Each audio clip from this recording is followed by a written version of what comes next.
Since its start in 1956, the Ballon d'Or was only for European players.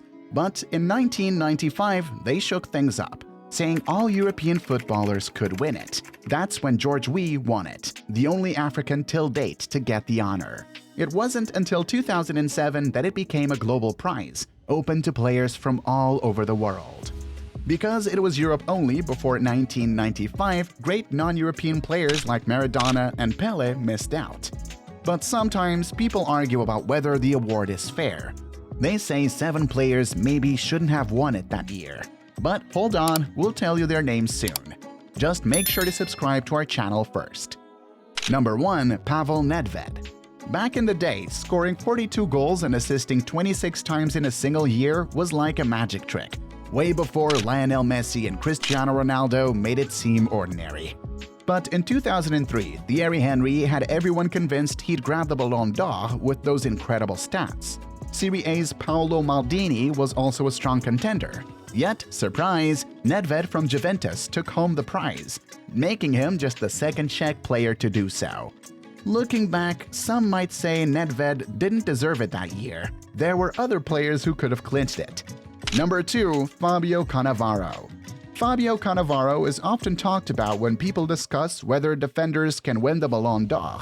In 2006, Cannavaro became famous for leading Italy to a World Cup victory. It was a fantastic achievement, but there's more to the story.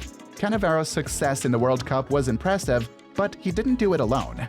His teammate Gianluigi Buffon, the great Italian goalkeeper, played a huge part in Italy's success during the 2006 World Cup. Buffon's goalkeeping was amazing. He made important saves, including in the thrilling penalty shootout during the final against France, which helped Italy win their 4th World Cup. The penalty shootout is still talked about in football history, with Cannavaro and Buffon as the Italian heroes. However, a lot of people believe that Buffon and Zidane were more deserving than Cannavaro. This shows that deciding who the top player of the year is can be quite challenging, and everyone has their own ideas. Number 3. Michael Owen. The year Michael Owen won the Ballon d'Or in 2001 still raises eyebrows today. During the 2000-2001 season, Owen had injuries that kept him out of more than a quarter of the Premier League matches, although he did manage to score 16 goals, which is respectable.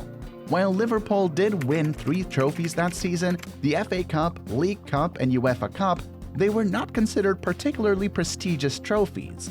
Owen didn't play much in the League Cup, and he only scored 4 goals in the UEFA Cup, none of which came in the later stages.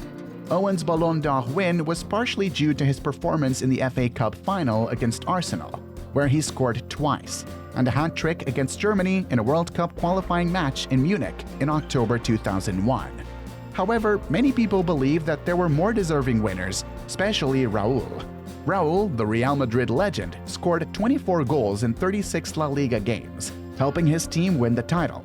He also won the Pichichi Award and scored 7 more goals in the Champions League, where Real Madrid reached the semi-finals. Statistically, it was one of Raúl's best seasons. Number 4. Igor Belanov. As we've already discussed, before 1995, only European players who played for European clubs had a shot at the Ballon d'Or. This rule meant that in 1986, the incredible Diego Maradona couldn't even be considered for the award, despite leading Argentina to World Cup victory. Yet, the real shocker came when the Ballon d'Or was given to Igor Belanov from the Soviet Union instead. Belanov had tied for the top scorer position in the Cup Winners' Cup that year, scoring 5 goals, although 2 of them were penalties. He had also had a short but outstanding World Cup, scoring a hat-trick in a memorable 4-3 loss to Belgium in the last 16. However, his league performance was less impressive, with only 10 goals. He never reached double figures again in his career. Many people believe that Belanov got the award partially due to politics, as there was growing cooperation between East and West during the dismantling of the Soviet Union and the Iron Curtain in that decade. Number 5. Kevin Keegan. Kevin Keegan is remembered as one of the English football legends. He won the Ballon d'Or in 1978 and 1979, but his first win in 1978 has been widely criticized as undeserved. In In the 1977-78 season, Keegan only scored 6 goals in the Bundesliga for Hamburg, and his team finished in 10th place. They didn't do well in the Cup Winners' Cup, getting eliminated in the second round, and they suffered a heavy 7-1 defeat in the UEFA Super Cup against Keegan's former club Liverpool. What's more, Keegan didn't even play in the World Cup that year because England failed to qualify. So there wasn't much to justify his Ballon d'Or win.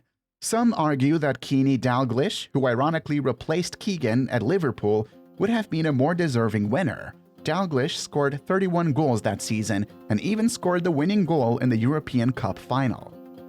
Number 6. Lionel Messi. Lionel Messi's win in the 2010 Ballon d'Or raised questions about the award's credibility. Messi had an outstanding season with Barcelona, scoring 47 goals in all competitions and winning La Liga. But he fell short in the 2 competitions that mattered most for the Ballon d'Or. Barcelona was eliminated in the Champions League semi-finals by Inter, with Messi struggling in both matches. Additionally, he didn't score a single goal in the World Cup as Argentina was knocked out in the quarter-finals. One player who shone in both the Champions League and the World Cup that year was Wesley Sneijder, who many believe should have won the Ballon d'Or easily. Sneijder led Inter to an incredible treble, winning Serie A, Coppa Italia, and the Champions League. He scored crucial goals in the Champions League quarterfinals and semifinals, and his brilliant assist set up Diego Milito's opening goal in the final against Bayern Munich. At the World Cup, Sneijder was the joint top scorer with 5 goals, including goals in the quarterfinal upset against Brazil and the semi-final victory over Uruguay.